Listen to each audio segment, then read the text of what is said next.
We've all turned up the radio to hear Brother Jimmy Lakey, from coast to coast and shore to shore. Now raise your voice.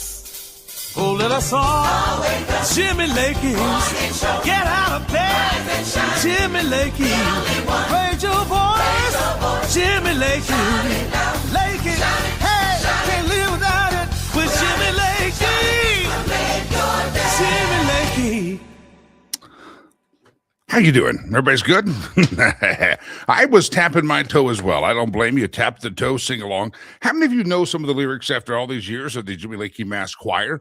How many of you raise your hand if you have ever caught yourself in a random moment humming or singing just randomly 3 o'clock in the afternoon the Jimmy Lakey Mass Choir jingles? Anybody? Raise your hand to confess it. I love to listen in the morning. Jimmy Lakey on the radio. There's infotainment and brilliance to get you on your way. Wake up and start your day the Lakey way. See, you sing that, you know you do, and thank you, because Jimmy Lakey in the morning makes you feel alive.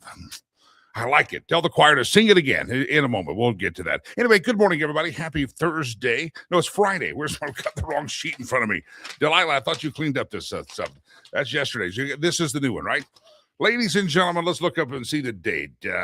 Okay, there we go. Friday. It's Friday, December the 19th, year of our Lord, 2025. Glad to have you here on the show.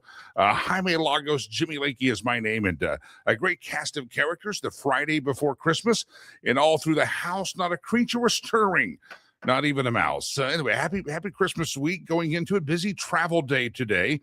The holiday travel season, I think, officially started yesterday, although that's it can vary at various times. So obviously, if you're going at a busy time, you're going at a busy time, whether it's Thursday, Friday, Saturday, or Sunday. I've been trying to get some last-minute tickets going out of town. I did not plan any Christmas travel, so I've been kind of searching around for some last-minute trips or bargains that might be out there. Maybe I'll take a couple of days with my son and find some warmer weather. Unfortunately, finding last-minute tickets is not what it used to be. So anybody got any website tricks on that? It's fun to try. I do like trying and searching and using some AI tools to search on the internet. But that's what's interesting. There's not a lot of last-minute tickets because these airlines have figured out the airline travel to perfection, and their formula is they don't need to sell last-minute tickets to strand you or to cram in the middle. They sell these planes out. They do very well, and they've adjusted their capacity and ride loads, and their route maintenance has been accordingly done. So anyway, I may go out of town, but I'm not sure. By the way, a programming note: we will not do the show. We will do the show Monday and Tuesday of next week, I'm told, and then we will take Wednesday, Thursday, Friday off. Again, let me repeat that for those of you that went to the public school system in a teachers union state, and you may not understand what I just said, so let me talk real slow. We will do the show on Monday and Tuesday of this coming week, and then we will take Christmas Eve, Christmas Day, and the day after Christmas off. Now, what's interesting is I have to tell you that President Trump has followed the lead of producer Chad and I. The federal holiday has always just been Christmas Day.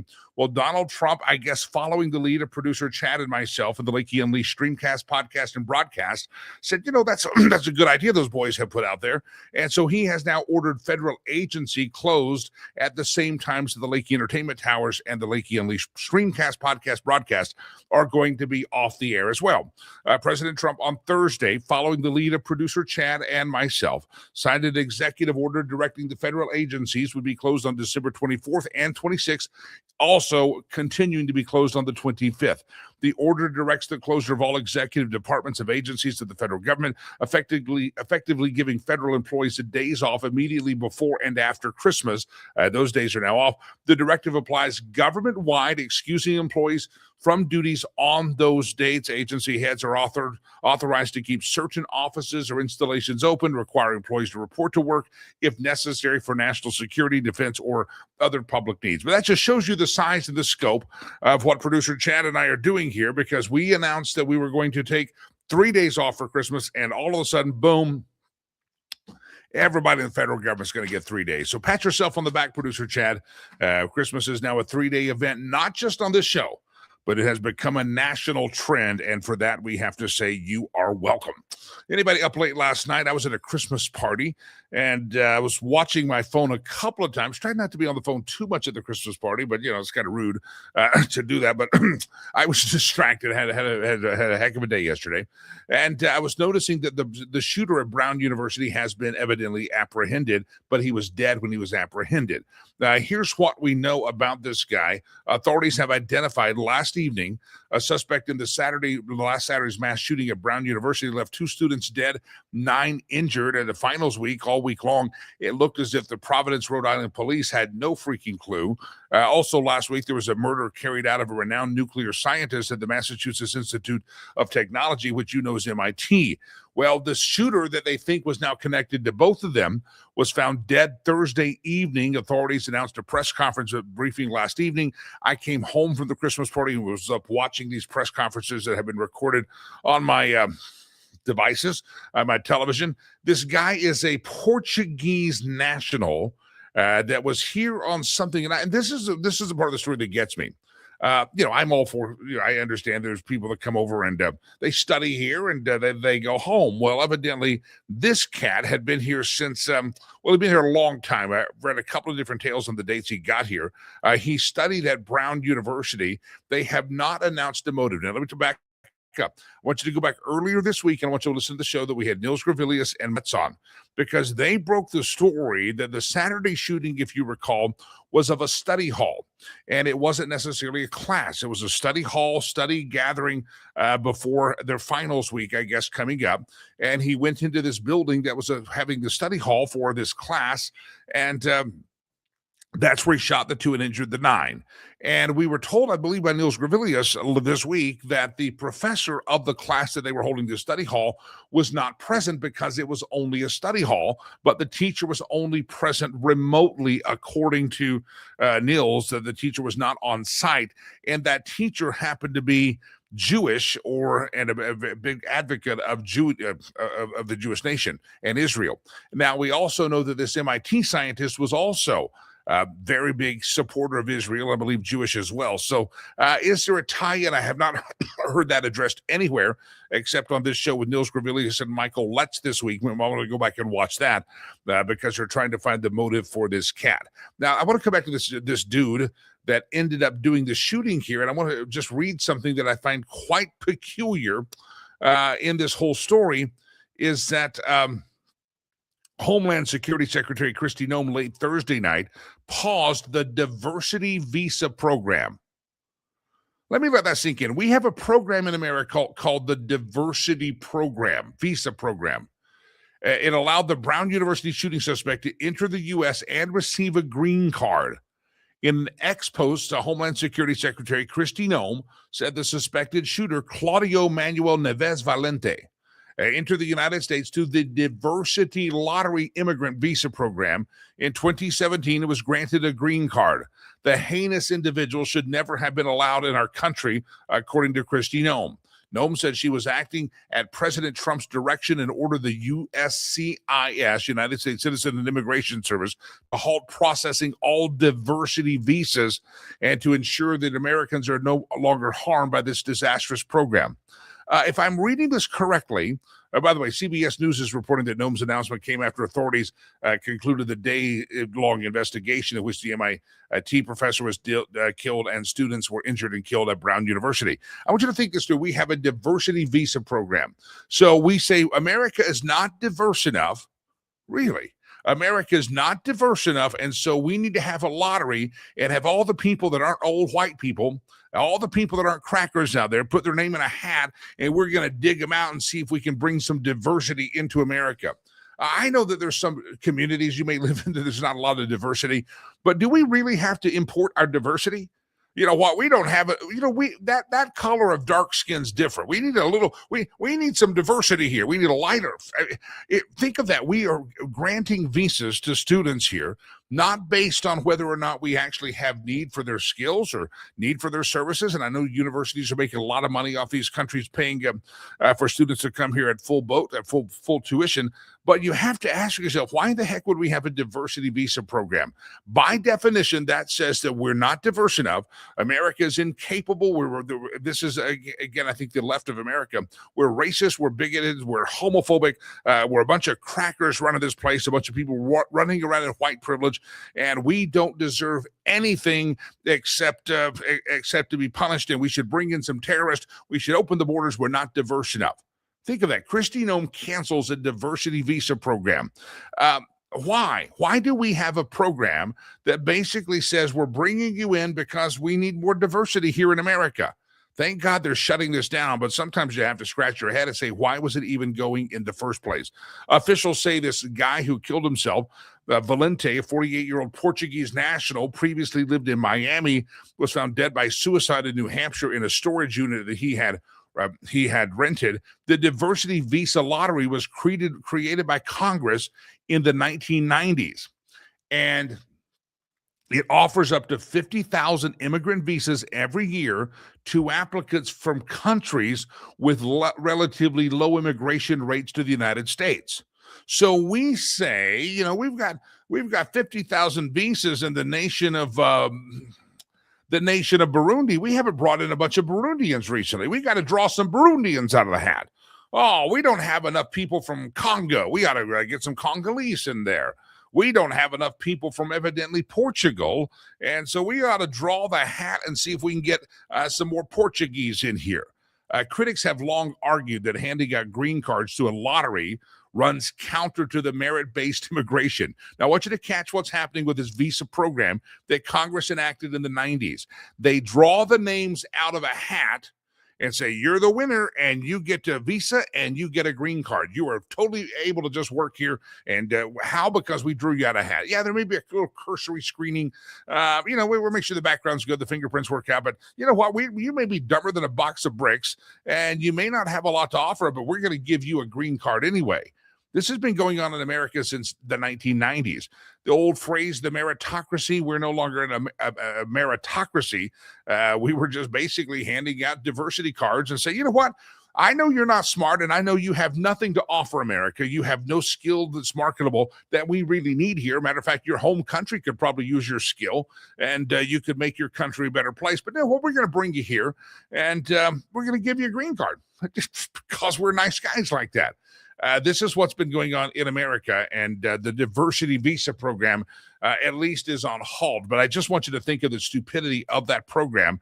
You apply, yeah, they do quote a background check, but now all of a sudden we're giving you a green card, which says you're not just here for your education. You have the right to work here, and yeah, you're going to maybe do what a lot of folks do, and I don't send that money back over to your home country. But the diversity program is ending, according to Kristi Noem. But I just want you to paint that picture through the process by which we've been stocking these universities is they all apply. 50,000 visas are waiting for the diversity visas. And we say, okay, these countries haven't had as many immigrants come in the country as we want. Put their name in the hat. We got to get 50,000 of them. And you draw their name out. And guess what? You draw their name out, and they get a visa and a green card, student visa and a green card, and they get to go to school and stay here and work and make money. It had nothing to do with the marketable skills, had nothing to do with meritocracy. It had everything to do. They put them in a hat. Kristi Noem says after this Portuguese national has been apprehended dead, self-inflicted gunshot wound, and he was on that diversity program since 2017. Kristi Noem has said, well, let's pause this and see if this is the best for America. What a dumbass program. diversity visa. We're not diverse enough here in America. So let's just draw 50,000 random people and see if we can, we'll just not only give them a visa for school if they want, but we'll give them a visa here to work. That's what we have done here. And it's not real smart. All right, ladies and gentlemen, glad to have you here on the program. I got a question for you real quick. I want to go to my first guest of the day. And the first guest is a favorite of ours. We love having him. Has been on with us really since the beginning. We'll talk to him in just a moment. But there's a survey out a few days before Christmas, less than a week. And, of course, maybe you've already started watching the holiday movies, and maybe you've started, the kids are in and watching all the, just kind of reminiscing. We haven't put our tree up. I think we're going to do that this weekend. There'll probably be some holiday movies on the television while we do that. U.S. Weekly and did a little evaluation and ranked the very best Christmas movies of all time according to their IMDb score. So according to their score on the IMDb website, if you're not familiar with IMDb, look it up, my friends. You'll see it. What are the greatest movies of all time, not based on opinion, but the IMDb score, the ranking system that's there. Number one is It's a Wonderful Life. Number two is A Christmas Carol, both old classics. Number three is another classic, Miracle on 34th Street, the original. The Christmas Story from 1983 jumps on there. Nightmare Before Christmas. Home Alone comes in at number 6. So I guess we'll just ask you, these are fancy rating systems from IMDb. What is your all-time favorite Christmas movie? I don't need us to devolve into a yeah, I know. Is that a Christmas movie? It does. If it's your favorite, it's your favorite. We're not trying to convince you either way. What's the movie that gets you in the mood for Christmas? What's the movie that gets you really, you know it's Christmas when this happens? And if you want to throw in a television show, like as a kid, I didn't think Christmas could start until I watched the that animation claymation of Rudolph the Red-Nosed Reindeer. That's when I knew Christmas was official as a child. So what's your favorite Christmas movie and or television show that you kind of watch back, and how does it get you back in the mood? That's your question of the day. So whether you're watching on YouTube, one of the thousands of earballs out there, listening later in the podcast version of the program, thousands of you listen, just scream. We're not live anymore, but just scream your favorite Christmas movie right now. Those of you watching on the dozens of platforms we're on live right now, YouTube, Facebook, X, Rumble, I can't even name them all. Pickaxe? I don't think we did Pickaxe yet. Anyway, if you're wherever you're watching, send a comment and we'll see most of those indeed. All right, let me go to first guest of the morning. You might remember him. His esteemed thoughts and hosting skills on the CNBC and even the Fox Business News. His name is Mr. Dennis Neal, and he's on the stage now. Mr. Dennis, how are you?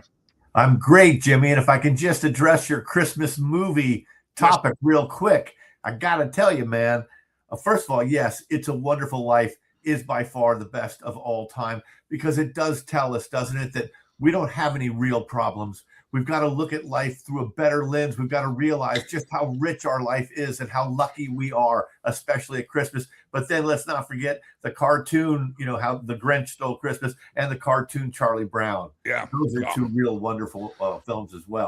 The Charlie Brown one, I have a great story I'll tell later in the show. I had a listener one time. I knew a long-time listener. She had followed me around just different stations I was on, and her husband, her longtime husband had passed away, and they came to every event. And this was, and I had moved to a different station, and her family came in.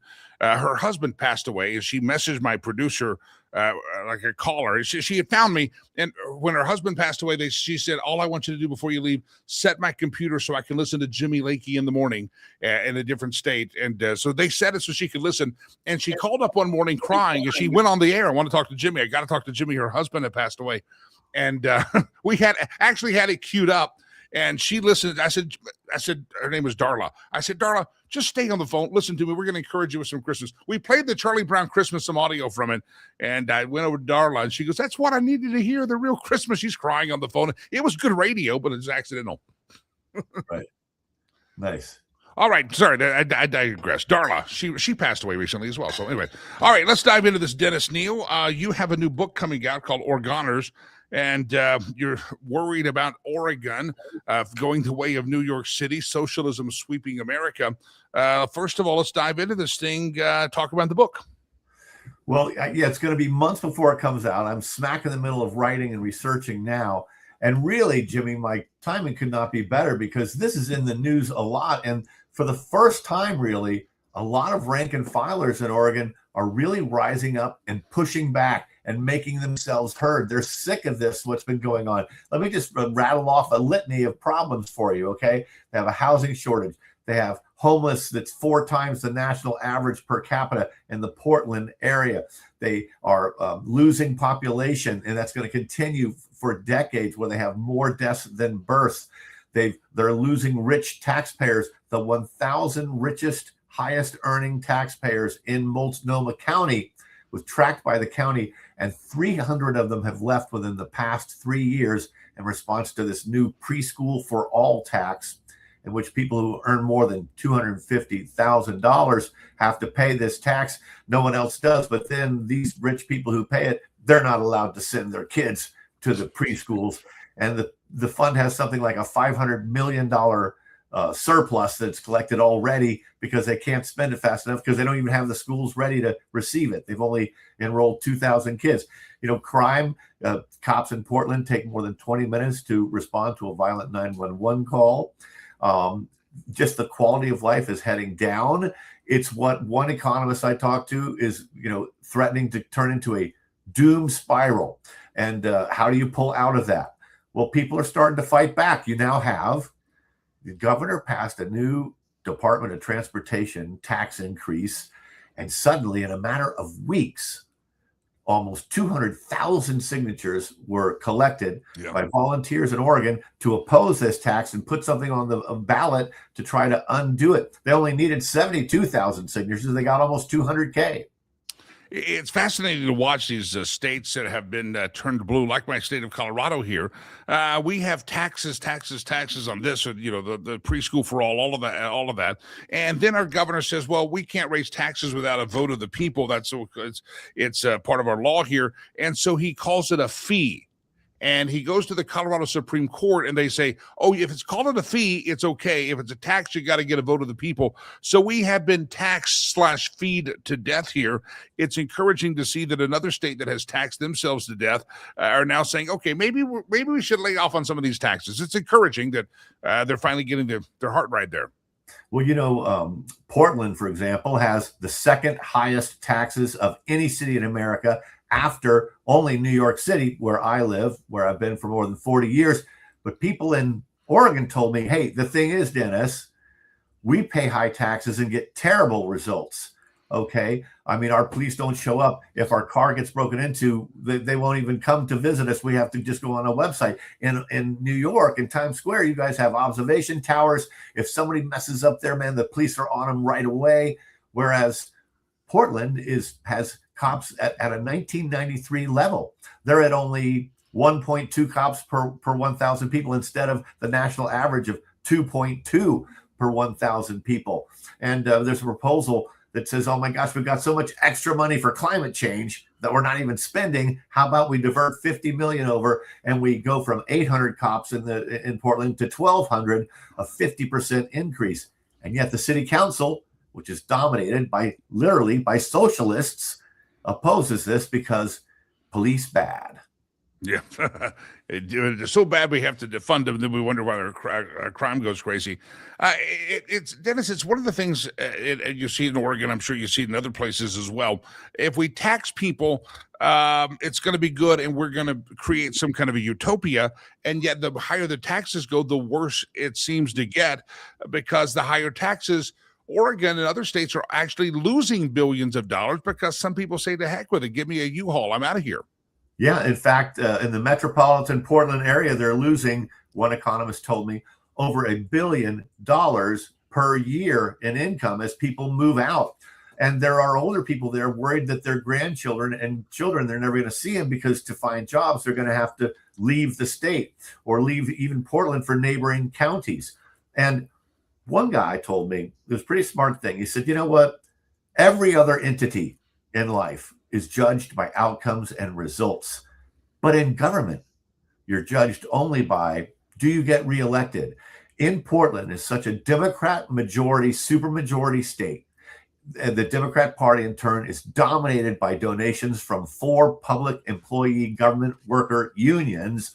And so that Democrats just keep getting reelected. There's been no Republican governor elected in 40 years. And so they aren't really judging the results. They aren't really scared enough about everything that's going wrong there. And if the state doesn't fix it fast, it'll take decades to do it. But this is a canary in the coal mine for blue states, purple states, blue cities everywhere. They've got to wake up. They've got to stop pursuing policies just because it makes them feel good, because they have a high moral ground, and yet the results are devastating. Dennis, some of the things we see in New York City, electing a socialist, the things important we wouldn't have dreamt of probably 10, 15 years ago, is that will never happen here in America, and yet it's happening. Are we going to get worse before we get better in these cities? Will Mamdani cause people to wake up and go, that was a dumb move? Or it's where are we at in this trend? Because we've gone further than we thought. I think that a theme that I heard on I visited Portland twice in the past month or so. And quite a few people said, both on Democrat and Republican sides, the problem is it hasn't gotten bad enough yet. We haven't hit bottom yet. Like an addict that has to really go really low before they can finally wake up and say, I got to change this. And that may be true for America as well. And the very fact that we elected Mamdani here in New York is just so ridiculous, so unwise, so stupidly liberal. And we're just going to have to take our punishment and actually see the results maybe before people will wake up. Dennis Neal's my guest. His latest book's coming up. You can keep following. We'll let you know when it comes out officially. It's called Oregoners, as Dennis Neal. And, of course, you might recognize him from CNBC, the Fox Business Network, the Wall Street Journal, Forbes, etc. Dennis Neal, my guest. Dennis, you also have a podcast that folks might want to escape the craziness of daily news, and they could just tune in and find out what's bugging you. Yeah, and it turns out it's a lot. It's on the Ricochet platform and Apple and Spotify. It comes out every week. We're on hiatus now for the holidays, so I just posted the last show of the year yesterday, and you can find a really good interview with Christine Drazan. She is the Republican candidate for governor. She lost in 2022 to Tina Kotek, the Lib Democrat, and she's running again, and she's speaking more sharply and more bluntly. Oregon has this thing they call Oregon Nice, where you don't say negative things, you don't really bring up disagreements or controversies, but she's violating that protocol and trying to, shake people by the lapels, because otherwise they're assuming in Oregon that Tina Kotek, 3 years in now to her first term, wins re-election without a problem. Dennis Neal, we wrap up 2025, head to 2026. Anything particularly bugging you about 2025 that you want to fix in 2026? You know what? I think it's time to start being more optimistic and less Trump deranged syndrome and more kind of, can't we be happy for good things happening in America? I have a book out right now, The Leadership Genius of Elon Musk. 11 lessons of Elon that we can borrow for our own lives and careers. Makes a great Christmas gift. It inspires young people, but basically, dream huge, work harder than ever before. You can make it happen just by putting words into the universe and starting to talk about certain things. You can make things happen. So make those positive, good things. I feel like we got to sell the hope. Hope is a decision. It really is. The leadership genius of Elon Musk. As you're writing, you went from Elon Musk and now you're dealing the woes of Oregon. Is there anything that kind of crosses like, man, Elon wouldn't have done it this way? I mean, Absolutely. Is there any way that they kind of blend together? The whole reason I got interested in the Oregon area is because Elon was so worried about the woke mind virus that he bought Twitter for $44 billion to free that platform, stop the censorship of differing voices and of the opposition. And it's had a huge impact. It is the world's most important media platform. That is where news happens now. We used to have to read the New York Times, right? Yeah. Newspaper of record. Now the New York Times is quoting stuff that is said on X. It's just an amazing thing. And that woke mind virus that so worried him, because his own son, now 19 or 20, who now calls himself a woman and changed his name and got rid of his surname, his own son was infected by the woke mind virus. And so I admire Elon Musk a lot. And I think he's right about it. And I think Oregon is falling victim to it. The Leadership Genius of Elon Musk. That's by Dennis Neal. The upcoming book is called Oregoners.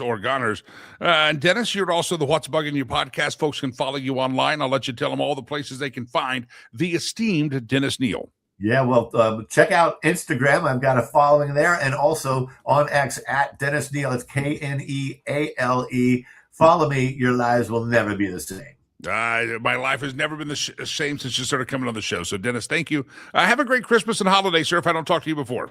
You too, Jimmy. Thanks so much for your time. Have a glorious day, sir. You got a Dennis Neal. You might recognize his face and voice from the CNBC, the Fox Business Network. Maybe have read some of his great stuff at the editorial page of the Wall Street Journal or Forbes. Dennis Neal, great friend of the program. Glad to have him. And again, the latest book he has out there is called The Leadership Genius of Elon Musk. And his new one coming up is called Oregoners. Dennis Neal, Kneale. Follow him. You'll be better off for doing so. All right, good to have your question of the day. We'll come to our next guest of the morning. They're a great sponsor, one of our great sponsors, Sherry Cree, jumping in here. But before we do, we ask the question, what is your all-time favorite Christmas movie? I don't care if you tell me it's a television show. I don't care if it's any movie you want. If it gets you in the Christmas spirit, what is that one? Our Lois says, we have a favorite. It's Wonderful Life, but also The Bishop's Wife, Cary Grant. I don't think I've ever seen the Cary Grant movie, The Bishop's Wife. But after Christmas Eve service at church, we eat pizza and watch Santa Claus, the first one with Tim Allen. That's a fun tradition. That's a fun movie, as the Santa Claus there. I'm just kind of catching up. These have probably already been up there. Stacy says, I love Jimmy Stewart in It's a Wonderful Life. That's, by the way, IMDb ranks it as the highest ranked Christmas movie of all time. Even Dennis Neal referenced it there in just a moment ago. All right, glad to have you here on the program. It's the Friday edition. Again, programming note, we will not do the show Wednesday, Thursday, Friday. We'll take Christmas Eve, Christmas Day, and the day after Christmas off. We will do the show on Monday and Tuesday, and I know a lot of you will be traveling, but this is a great way to escape your mother-in-law or your father-in-law. Just tune into me, just put the earbuds on it. Don't forget, if you missed the show live, you can always find us on all of the podcast platforms, Bean, Apple's podcast, Spotify, iHeart. We're there. As soon as this show's over, the podcast version goes up. So we're doing a podcast broadcast and a streamcast all at one time because we can. That's what we're doing. All right, ladies and gentlemen, Sherry Cree jumps into the program. Sherry, good morning. How are you? Good morning, Jimmy. You ready for Christmas? I see. I know where you're at. You're at your office. You haven't headed to the mountains yet for a little respite? Yes, I have a closing to attend after the show, and then I will drive up to the mountains this afternoon. Beautiful property there. Sherry, let's jump into this thing. Get you out of here on time. You do have a closing to get to, and that's a good thing for a realtor, and also a happy family that's going to have a new home by Christmas. That's kind of are they going to get moved in here on Christmas Day? Yes, absolutely. The buyers are absolutely thrilled. I'm the listing agent, so I'm on the seller side, but the buyers are absolutely thrilled to move into the new home before Christmas. Very good. Well, good luck to them. I hope it's not the wind. The couch is going to go blowing down the road here today. Let's talk about. I talk about this the teamwork of real estate. I mean, I talk about Sherry Cree, but I've talked to you enough on the show and outside of how it's really a team that makes things happen in real estate. And I remember the family that had the home that kind of a disrepair of a senior family member, and you had to put a team together. I think that's important. You are great at putting the teams together. Talk about the teamwork required in real estate. Yes, so I always say real estate is a team sport, and I bring shared service team to serve you. To my clients. And then after the transaction, the biggest favorable feedback that I get is Sherry brought all the professionals that needed to play in the role to make the sale or purchase easier. And so those teams, I mean, you've probably had to find a concrete work, plumbers. I mean, things that you don't think about when you're selling a home. You think, well, look, we'll just clean the carpet. It's going to sell. And suddenly somebody's got to find somebody to do some gutter repair or concrete or sewage. You can find them. Most of us would go, I don't even know where to start looking for that. There's no yellow pages. Right. And then if you think of, let's say, selling a home, I'm a strong proponent for pre-listing inspection. You need to know what you're selling and then provide transparency. And then also the big ticket items are in great condition or well taken care of. So when you think about it, there's so many contractors, service providers that you get involved. I focus on working with seniors and their families and estate attorneys, that just to approach the sale of the house is just a part of the bigger picture, financial picture, and to make sure that it aligns with your strategy. Before listing, I bring in the roofer to inspect your roof, sewer line inspector to inspect your sewer line, HVAC contractor to, service and clean up, furnace and AC. That's just the beginning. House cleaners, window cleaners, carpet cleaners. You may need to paint your home and painters. So, but all those contractors, it's not that I'm just Googling who's the painters who can do the job, but I'm bringing in the top contractors. They take pride in their work. So my clients save a lot of time and aggravation working with different contractors that may or may not be the right one. Sherry Cree is my guest. Her website, again, homeswithsherry.com, one of our great sponsors of the show, homeswithsherry.com. Sherry, you're heading in just a few minutes. You'll turn off your camera and head off to a closing. And you have some, you're selling a house to some buyers, and you said they're very happy and very thrilled and they're excited. But real estate can be stressful. Sometimes as a buyer, you may want a home, but it's just not going to work in the budget, and you get kind of emotionally attached to it. You're a seller. You're emotionally attached to your home. All of your family's memories happen to this house, and someone you feel like they're insulting you and lowballing you on an offer. Talk about that emotional part of keeping focus. People can get, it can be very stressful, and that people become emotional and their attitudes get bad. Their emotions get out of control. You have to deal with that. You're almost like a psychiatrist. Yes, and a therapist. So when you think about your home, it's your home, very, very emotional experience. It's not just a financial transaction. So we all have emotions, and seller have personal emotions about the house. And then when you're selling the house, it all kinds of life situations involved. So sometimes it's not all about the price. Sometimes the timing is critical.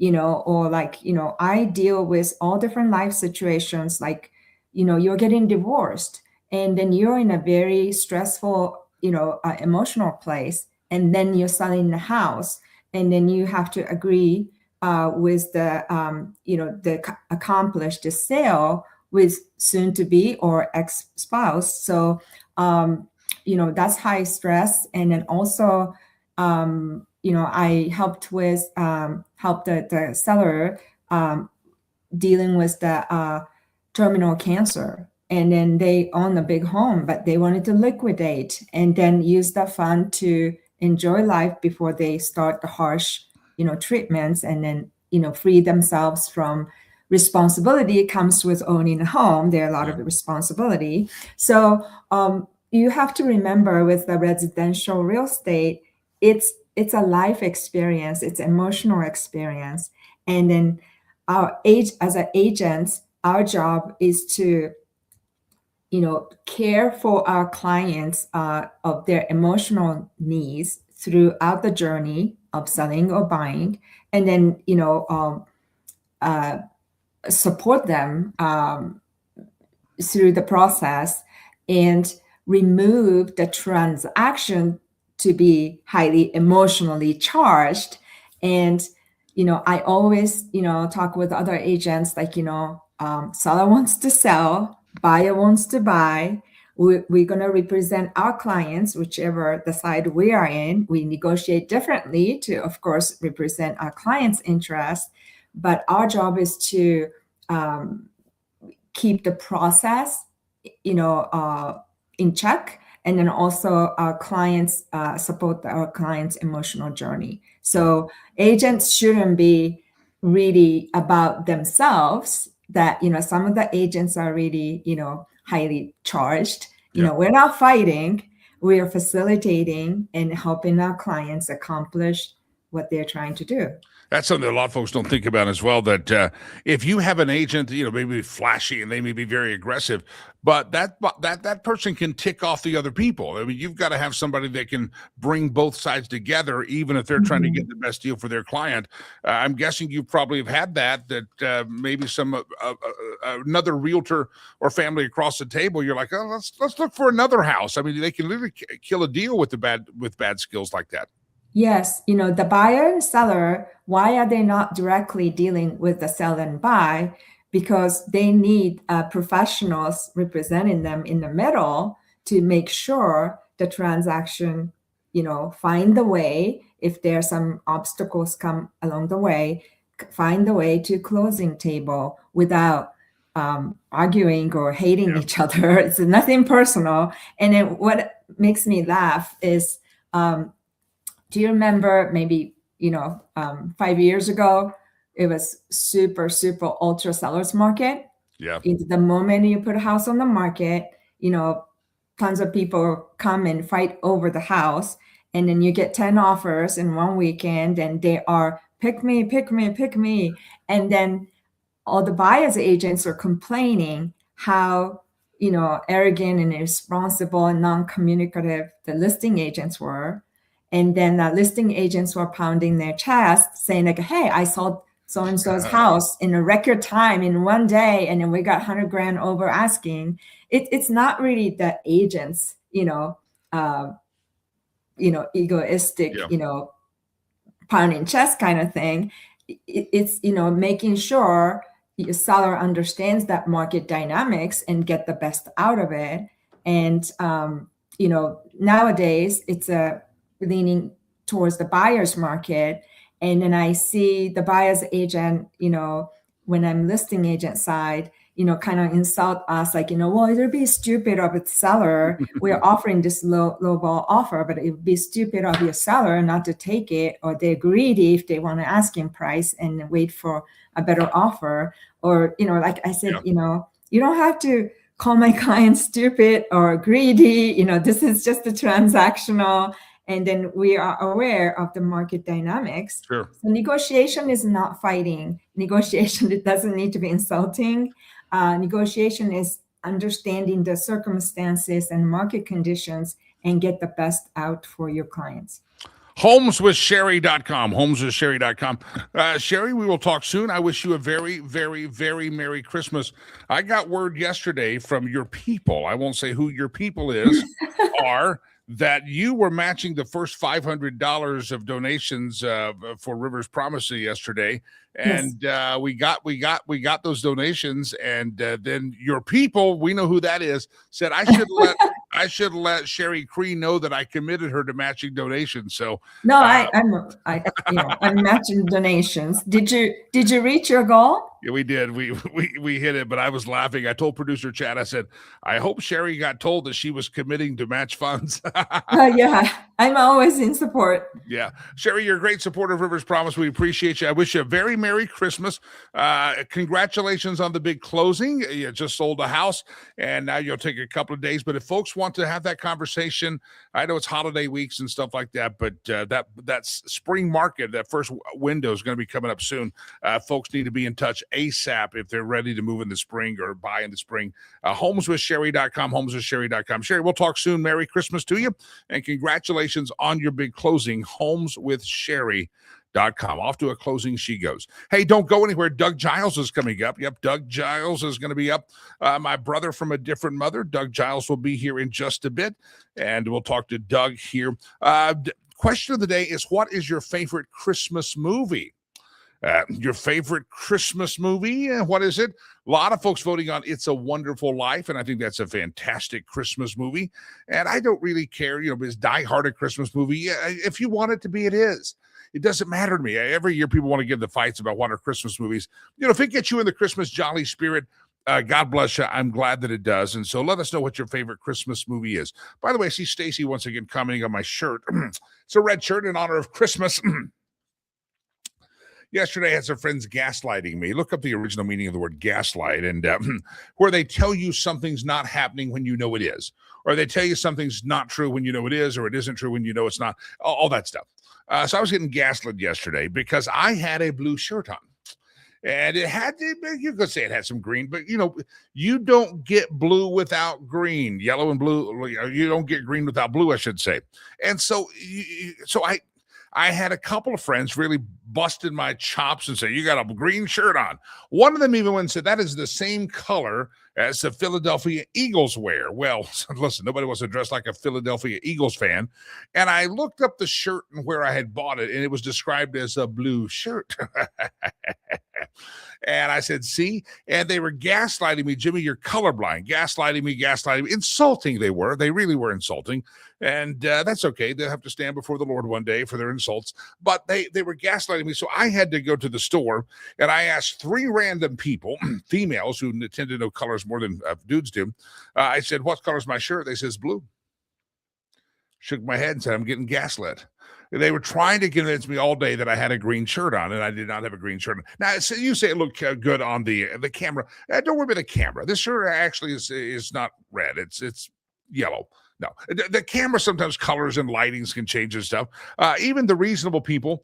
Last night we were at a Christmas party and showed a video to a guy and said, is that a blue shirt or a green shirt? And they were still gaslighting me on my wardrobe choices. And the guy said, look at the blue on the screen. It's shade of the blue. It's a blue shirt.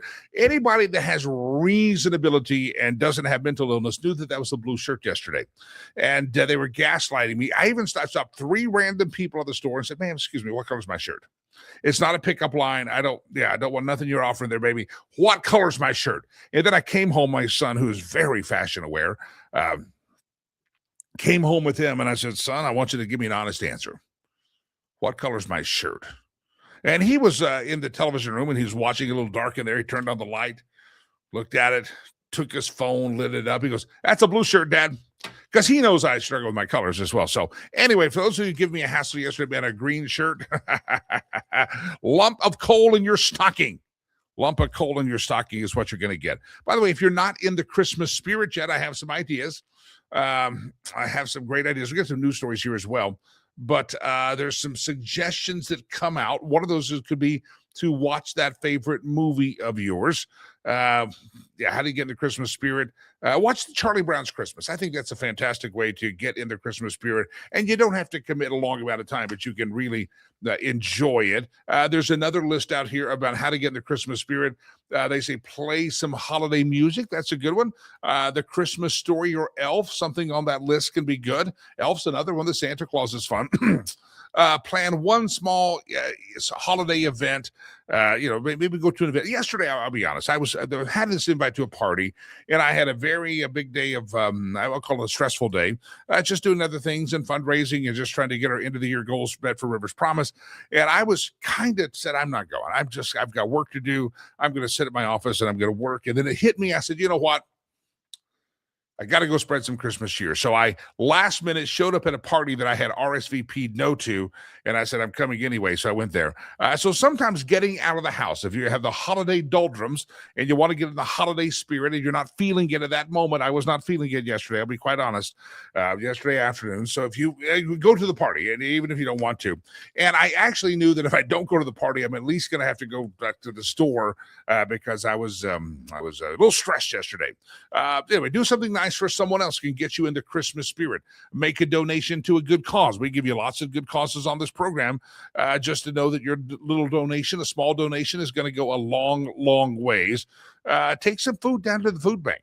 Look in your pantry and take some things down there. And in other words, a lot of times getting out of the holiday doldrums is getting out of yourself and getting out and doing something else. So go take some food to the pantry.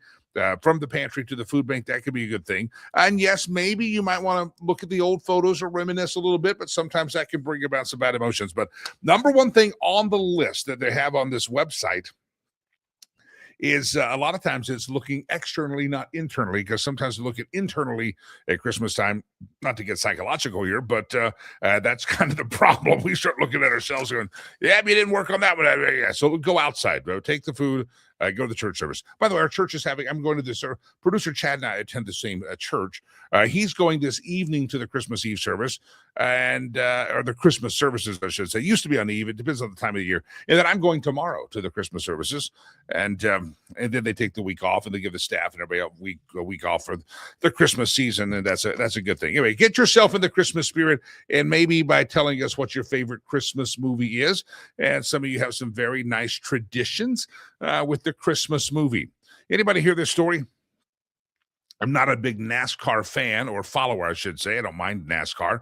It's just not my thing. I watch the F1 with some friends on occasion. They have a watch party, and I'll watch it with them. 2 or 3 races a year. But it's not my real thing. I'm not fascinated by it. I don't follow it. Well, there's a NASCAR racer named Greg Biffle, and Greg Biffle had a Cessna, and they were flying. I think that they were flying out of a North Carolina regional airport, and the plane went down, and the whole family and some other people died. Here's the story, though. Greg Biffle's wife sent a distressing message to her mother moments before the plane crashed at the regional airport in North Carolina. Her name was Christina Grossu Biffle, told her mother in a text message, "We're in trouble," according to People. Her mother said, "She texted me from the plane and said, 'We're in trouble,' and that was it."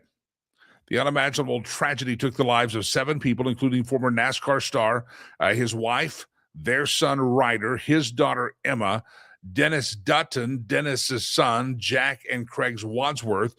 Kathy Grossal told People that the crew was headed to the Bahamas for a birthday trip, and the plane was set to fly to Sarasota, Florida, before heading over to the Bahamas. And to think that they would be killed on a birthday trip, said the mom of the racer's wife, said it was just a fun time for the family to see the horrific way it ended. It's just so hard to bear. I cannot believe they are gone. So what a horrific text. And, I'm trying to think, and I'm not judging. I don't know what's going through someone's head.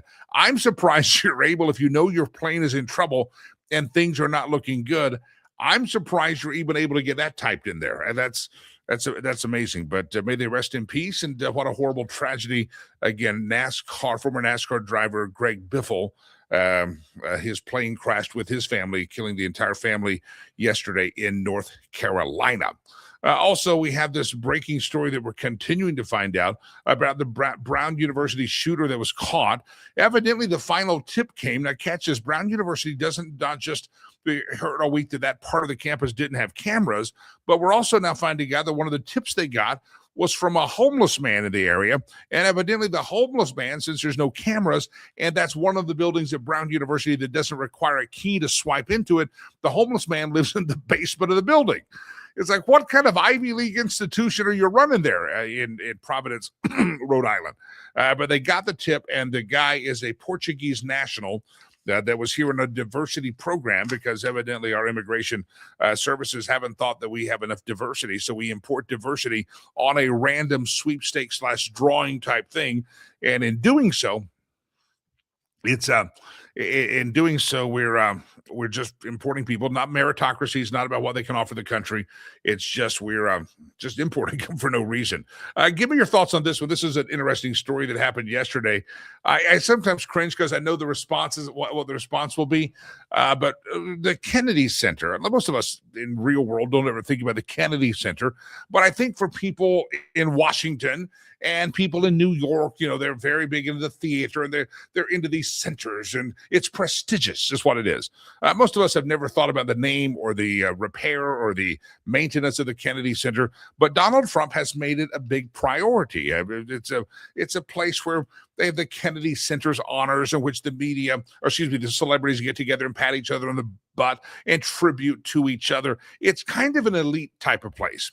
And Donald Trump, even though he's like a blue-collar billionaire, really enjoys the prestige and I think the pomp and circumstance that represents at the Kennedy Center.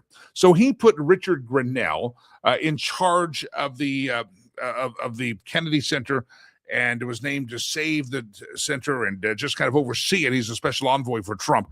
And the board, he then put his own people on the board. And so the board of the John F. Kennedy Center for Performing Arts voted to rename the building to the Trump Kennedy Center on Thursday. We took Trump on a tour of the place, and the center was really in terrible disrepair. They told Newsmax the roof was leaking. We had fountains that didn't work, elevators that didn't work. The place was crumbling. When you drove underneath it in Washington, D.C., the concrete roof was falling on cars. We had lawsuits. Richard Grinnell said the maintenance of the Kennedy Center just kept getting deferred. He says, I believe it was almost criminal to ignore this place for decades. All the people complaining today about the name change are the ones who actually didn't do anything for decades. When Trump assumed leadership of the center, the institution was paying the staff with debt reserves. Financially and physically, the place was in disrepair. The name change was about making the performance arts venue more bipartisan. It's got a new name. It's the Trump Kennedy Center, and I think it should be celebrated. And by the way, and I had not heard this part of the story, and I listened to say, usually presidents and their commissions start naming things after they've gone. And again, this is not a big deal because the Kennedy Center doesn't really bother me. But if it was really in that big a disrepair, and old Joe Biden, Barry Hussein Obama, and all these other presidents have let it go into disrepair, then good for President Trump. And if he's going to save that center and make it work and make it operational and make it more functional and fiscally responsible, then yeah, he should get his name on it. But usually that happens a little bit after your presidency. But hey, the guy's pushing 80. Might as well start naming some things after yourself now because heads are going to explode no matter what.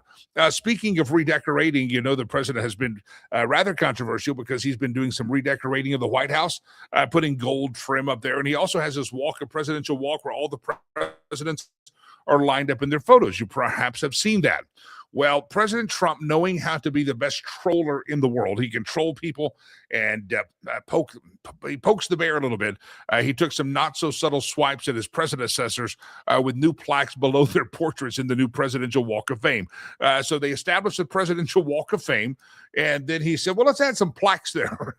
And former Joe Biden had already been mocked in the installation when his photo was actually a representation of the auto pen as the 46th president. And now, so that's kind of funny. He's just having a good time. Here's what the plaque under Joe Biden's read. Part of it. It says, Sleepy Joe Biden was by far the worst president in American history. Biden oversaw a series of unprecedented disasters that brought our nation to the brink of destruction. His policies caused the highest inflation ever recorded, leading the U.S. dollar to lose more than 20% of its value in 4 years. And nicknamed both Sleepy and Crooked, Joe Biden was dominated by the radical left handlers. I think it's quite funny. I think it's quite funny. Is it petty? Is it child? Yes, but he's having fun. Donald John Trump is having fun. He's putting plaques up there. He also put a plaque under Obama's photo on the Presidential Walk of Fame. In his plaque said he was one of the most divisive political figures in American history. It said as president, he passed the highly ineffective Unaffordable Care Act, resulting in his party losing control of both houses of Congress and the election of the largest House Republican majority since 1946. The first of the two plaques says. I think it's funny. If you'd like to comment and say, don't do this, President Trump. Listen, they're going to have Trump derangement syndrome no matter what. So might as well, I guess, have fun with it. That's all I need to do. Trump is mocking Obama and Biden with their plaques. And I think he put one up for Clinton as well. All right, ladies and gentlemen, it's been a couple of weeks, and it'll be the final time this year we talk to him because next Friday we will be Thursday. Yeah, Friday will be off for the day after Christmas Day, and then next week we'll be off for New Year's Day. So we'll reconvene in 2026. But my brother from a different mother, Doug Giles, artist, author, commentator extraordinaire. Doug Giles, good morning, sir. Jimmy, look at this beautiful book right there, man. I see it. Do you have that one? Did I send it to you? Let me put my screen bigger. Read the title there. I believe I do have that one. Well, your name is in the way. Which one is that? Yeah, that's Biblical Badass. Biblical Badass is the old man. No, I don't have that one. Oh, dude. Man, I'm telling you, that book will light wet wood. So, not saying that you have wet wood. But I was going to say, how are we going to interpret this part of it? I don't know. You've got all sorts of books, and they're great Christmas presents. I bought one last year for my son, and by the time he flew back to school in Missouri and checked in that night and said, how's your book going? He goes, I'm done with it. He'd already digested the Doug Giles book. So there's still time. That's a great thing about my books, man, is that they don't make you feel bad. Have you ever had an author give you like a 900-page book and it's like, here, yes. And it's like, I'll never read that. I remember when Eric Metaxas gave me his book Bonhoeffer, and he signed it, got a nice tribute in the front, and I was like, Eric, I'll never read, I'll never read this. I don't have time. It's thick, yeah. You know, it's like unless it's the Bible, man, I'm not plowing through 900 pages. Yeah, you know, not gonna do it. so with my books, you know, if you have like a prolonged bowel movement, you can read the whole thing. You know, if you need a laxative, you might. If you, yeah, we've gone from wet wood to laxatives. I don't know what this. It's the Christmas season. Doug Giles is my guest. Doug, I saw last week you weren't with us because you were on television, national television, showing some of your artwork, weren't you? Yeah. So Matt and Lori Crouch, they reached out to me to be on their Praise show, which is their primetime flagship show, and Matt's been over to the house. He's checked out, you know, the gallery, the man cave, and we've kicked around, you know, launching a show based upon my mendacity and my take on Christianity, culture, and politics. And so we did the filming last Thursday. We talked about the purpose of pain, and Matt said, "Can you send me over some high-res images of your artwork?" And because I want to, you know, correlate, you know, your artwork with these epic biblical heroines and heroes with the pain process that they went through. And Jimmy, when I walked into that studio, man, you know, those pictures don't do it justice. So they have LED, you know, floor to ceiling screens that they can drop whatever image they want to in. Bro, it was a massive dream come true. I'm telling you, it was so weird to walk into that huge studio and see years of artwork, you know, that I've done in my little lonely studio over here, and to see them get international attention. TBN goes out to 1 billion people, you know, worldwide, and so that show's going to be January 6th at 7 p.m. Texas time. January the 6th, I'm sure we'll remind everybody. I'll write it down now just in case we don't reconvene, but January the 6th, Texas time on the TBN. Doug Giles, what the heck do you do at the Giles Estate on this for the Christmas season? I know you kind of have an untraditional Thanksgiving. What about the Christmas season? Yeah, so we eat something I shot, and I shot a red stag last month, and we just got all the meat from Kerrville. And just beautiful. I mean, it's so much meat, man. I'm telling you, I will send you meat. So we're going to eat meat, and we're going to watch football.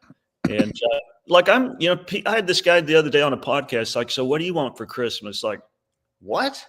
Kind of stupid. If I want something, I'll get it. You know, I'm not 12 years old. I want a Hot Wheels track. You know, it's like, good Lord, man.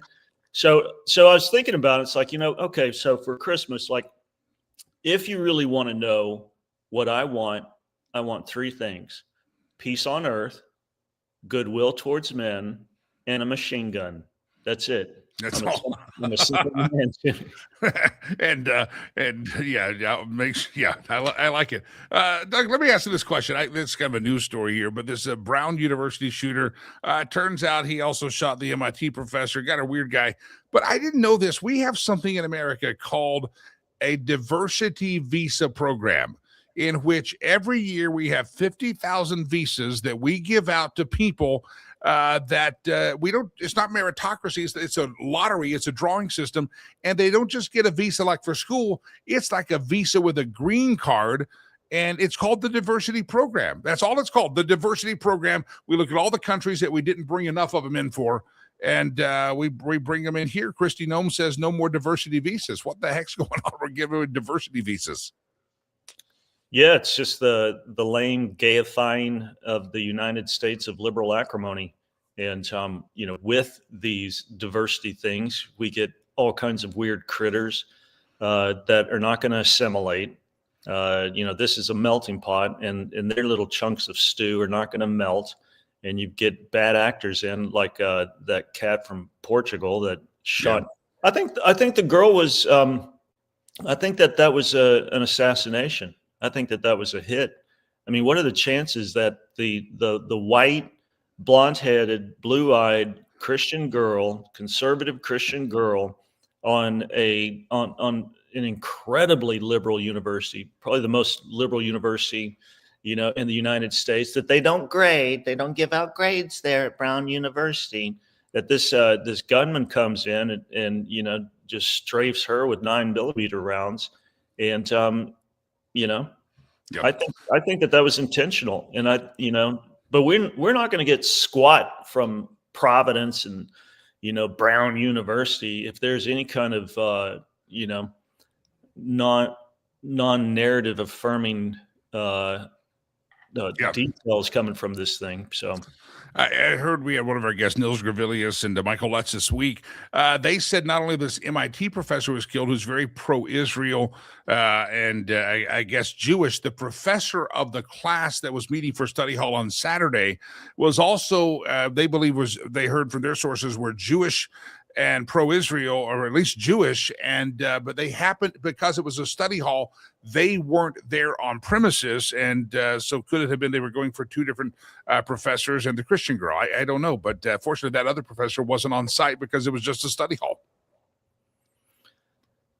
Yeah, just looking at Brown University, they've got what, $8 billion in the bank, and they can't put cameras in, and it's because, like the president said, well, it's an old building. Yeah, you could still put cameras in old buildings, you stupid, you know what? Yeah. Jeff says on the YouTube this morning, he said Keystone Cops around Rhode Island, DEI at its finest. Matter of fact, the police chief of the Brown Police Chief Force, he was actually fired from Utah, University in Utah, and Brown says, "Oh, we'll hire you because you're the right color skin." So, yeah, you speak broken English, so you'll work, man. We check off our Mexican box right there. Boom. we got it. Doug Giles, holiday season's coming up. People can get your books. Is there still time to get artwork? I know books, Amazon gets those out real quick. DougGiles.org, all things Doug's, but even start off the year with some better art in your house. Yeah, the art's going to be difficult. But what people do is they take pictures of what they purchased, and then they give them a photograph on Christmas Day, and then like on January 6th, boom, it rocks up to the house and stuff. But I tell people all the time, man, give the gift of art. That stuff stays around. It lingers. It speaks to you. It shoots adrenaline into your soul. Take off. I guarantee that a lot of your listeners right now, man, have some boring ass wall that it's just got nothing on it. And you're just sitting there looking and staring at that wall with nothing on it. Spice it up, man. I've got my biblical badass collection. I've got, just great cowboy and Indian stuff. My Trump art, it's hilarious. And, I know I painted it and I created it, but I was looking at one the other day and I laughed so hard, milk came out of my nostrils, Jimmy, and I haven't had milk for 36 years. So it's good art, and you can go to DougGiles.art, DougGiles.art, DougGiles.art would be a good place to go. Doug, I wish you a very Merry Christmas, sir. I hope you get a little bit of, a whole lot of cigars smoked, burnt offering to the Lord during the Christmas season. Absolutely. 3 a day, brother, 3 a day. That's what I shoot for, my friend. That's what I shoot for. The doctor says, how often? They say. I said, just on special occasions, and I usually have about 3 of those a day. Yeah, I like it when they asked George Burns, Johnny Carson said, hey, what does your doctor think about you smoking 12 cigars a day? And he goes, I don't know. He died 30 years ago. He's already dead, and I'm still going good. Doug Giles, people need to buy the books, DougGiles.org, or go to Amazon. Look up Doug Giles if you're looking for last-minute gifts, coffee table books, there's stocking stuffers. It's all there on the book section at Amazon, and also the artwork is fantastic. And Charlie Kirk, that art is still relevant, and you can get some prints of those that I have in the other studio, in the smoking studio down the hallway here. So Doug Giles, a pleasure, sir. We'll talk next year, I hope. Yep, right on. Merry Christmas, bro. You got it. Merry Christmas, my friend. DougGiles.org, DougGiles.org. All right. We are wrapping up this Friday edition of the show. We're going to be reconvening next Monday and Tuesday. We'll take Wednesday, Thursday, Friday off. A couple of little housekeeping notes, if I may. A little programming note. Next month, we will be announcing, maybe by next week, our first. We're going to start doing a little bit more of the shows. We're going to do the Lakey Unleashed Road Show, and we're developing that right now. Some of you in different states may see the Lakey Unleashed Road Show coming to you for live streamcast, podcast, and broadcast. And also, we have one coming up in January in Colorado. It's going to be our first Lakey Unleashed Road Show. And we're going to do a particular show at a particular date in January. We'll update you on that. So all of you people that are in or around Colorado, you want to come to the road show, we'll do the show live, and we'll have a great time while we do it. And we'll open up the microphones and let everybody talk. Also going to do some town halls coming up. That is a big section as well, to where you actually can be a panelist on some of the programming that we do. So stand by for that. That's coming up as well. Forthcoming, as we would like to say. It's Friday, the 19th day of December. Again, 2 shows next week. I've asked you very bluntly the last couple of days to participate in giving to our charity work at Rivers Promise. I know many of you have. Some of you are still waiting to do that. Maybe you're waiting for some money to hit the bank. I get it. I'm just going to ask you to consider it out there. Riverspromise.org, riverspromise.org. I'm waiting for the report from Africa now. They're having one of our Christmas parties here today. I'm waiting for that. I was stressing around to make sure I sent them all the money they needed immediately yesterday and had that in the accounts for them. So it was a very busy day, and I was ready for a couple of cigars by the end of that day. But again, 1,950. We have not hit our full 15 people. That would give $1,950. That funds an entire classroom for ready, entire classroom for 30 days, an entire month, 30 kids taken care of, $1,950. If you would like to help us, feel free to do that, make that donation. If you can't do the whole thing, do part of it. And if you don't want to do any of it, then don't do any of it. How about that? Also, if smaller amounts, you say, well, maybe the big numbers that matter. No, the small amounts help us as well. $10 is what it costs when a child needs a school uniform. And kids tear up uniforms, and some kids are enrolled in the school. We change them out. We need uniforms, and that's $10. $10 allows us to get a kid a uniform. That's not a lot of money. Most people could probably pull $10 together every once in a while. $25 buys them right now the pairs of shoes that we're giving away for Christmas. We still could always buy more shoes. $25 is a pair of shoes for a child that normally would not have shoes. $30 feeds a kid for an entire month, 2 meals a day. So just because you hear me asking for $1,950 does not mean that the small gifts don't matter. They all matter, and they all make an impact in Rwanda. Go to our website, riverspromise.org, riverspromise.org. If nothing else, say a prayer for us, and that God will provide everything that we need there. Jeff has a great idea, the Sleep Store or a Whataburger tour. We got a lot of ideas. We're going to see how it happens. I'd like to go down, maybe even see a Doug Giles down that way. Some of my favorite cigar shops in Texas. We're working out the details, and we'll see how we can pull this off next year. But we will have one in Colorado in January, the Lakey Unleashed Road Show, and that's it's going to be the anniversary of the inauguration. Okay, so we all gathered. Remember the inauguration? We were at the Casbar Cigar in Lafayette, and it was like negative 23 degrees. The food truck couldn't even operate because it was freezing up, and so they had to bring burritos in. It was so cold. I got to the show and slid through the intersection on the ice and snow. It was a cold day. That was inaugural. We're gonna reconvene at an announced location soon for another day, the 1-year anniversary of our first Lakey Unleashed Roadshow. We didn't call it that, but we're going to do that on January the 20th. So mark your calendar and come see us. We'll do the show live and in public on that day. Ladies and gentlemen, it has been a pleasure to be here. Make those donations. We appreciate you all doing that. Feel free to donate early, donate often. Riverspromise.org, riverspromise.org. Hey, if you're heading out of town and we don't catch you over the next couple of days because of the holidays, don't forget, go to the podcast platforms and like us there, subscribe to us. And that way, even when you're away, you can hear the show, listen to the show. And if you miss the show live because, family's over, don't forget all the streams that we're on right now live and you're watching it.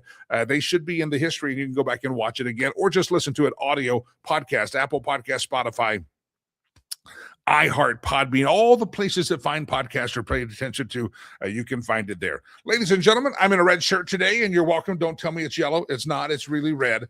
They tried to gaslight me on the blue shirt yesterday, but that was not very nice. And those people are, they'll meet the Lord one day, and he'll deal with them for that nasty gaslighting of my shirt. Leave my shirts alone. Why are you worried about?